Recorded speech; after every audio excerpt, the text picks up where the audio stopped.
Lizzie présente Les détectives du Yorkshire. Rendez-vous avec le mal. De Julia Chapman. Lu par Odile Cohen.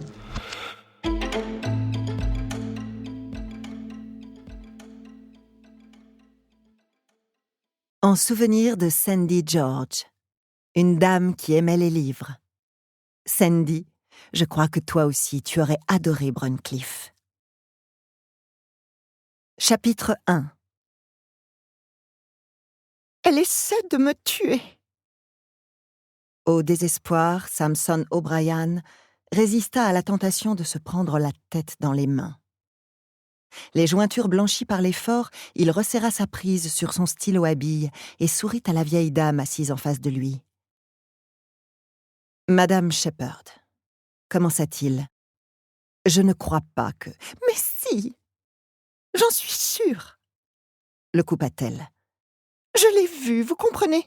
Et maintenant, elle veut que je disparaisse. » Il fit une nouvelle tentative. « Madame Shepherd, vous ne pouvez pas accuser quelqu'un comme ça sans... » Deux mains frêles chassèrent les objections du détective. « Sans preuve? » s'exclama la vieille dame. « Mais c'est à vous de les trouver, ces preuves. C'est la raison pour laquelle je veux vous engager, jeune homme. » Son doux visage, encadré de boucles blanches, se fendit d'un sourire, et elle se pencha vers lui. « Vous m'avez été chaudement recommandé. On m'a raconté ce qui s'était passé à Highgate. Quelle horreur! Tous ces morts, et l'incendie. Pauvre Lucie. Avoir à subir tout ça alors qu'elle a déjà connu tant de malheurs. Oh, et j'ai aussi entendu parler de vous en boxer. » Derrière ses lunettes, les yeux délavés d'Alice Shepherd devinrent rêveurs. En même temps, son sourire s'élargit d'un cran. Samson sentit ses joues le picoter. Cette journée s'annonçait mal. Quelle belle matinée! On ne pouvait pas rêver mieux. Delilah Metcalf arriva en haut de la colline, son souffle saccadé ponctuant l'air de décembre. Les poumons en feu, elle s'arrêta, se pencha, et les mains sur les cuisses embrassa du regard le panorama qui s'étendait devant elle. Le lac de Malham Tarn, d'un bleu étincelant sous le soleil qui émergeait de l'horizon, et au loin, la masse sombre du Downbrook Fell, qui dominait la lande rougeâtre. L'azur du ciel semblait annoncer la chute des températures à venir. Une masse chaude vint se coller à sa jambe gauche. « Comment ça va, mon vieux? Pas trop dur pour toi ?» Elle se pencha pour tapoter la tête grise de son braque de Weimar. Calimero s'appuya sur elle en haletant légèrement. Il avait bien couru, surtout vu les circonstances.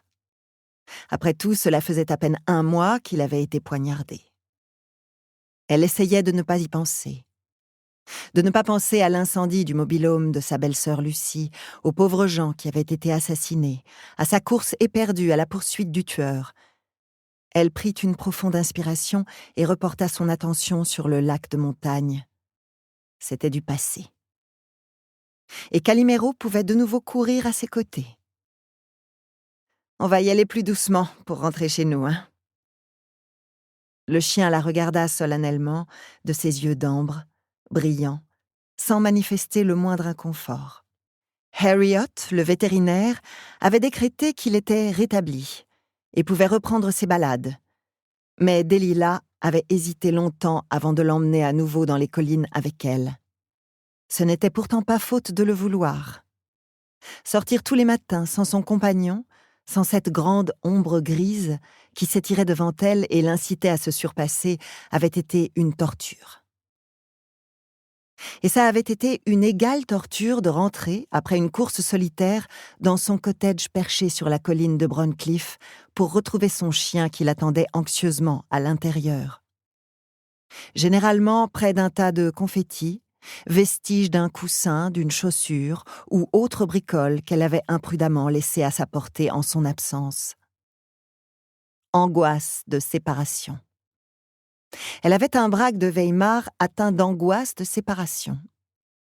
Ainsi que 2 sociétés dans le rouge, un banquier sur le dos, un ex-mari dont elle gardait encore toutes les affaires chez elle, et un locataire fauteur de troubles qui partageait ses locaux professionnels, et elle n'avait que 29 ans.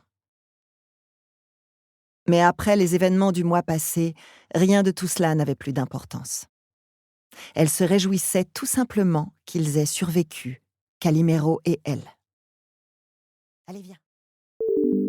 Nous espérons que vous avez apprécié cet aperçu. Pour continuer à écouter ce livre audio sur Google Play Livres, utilisez le lien dans la description de la vidéo.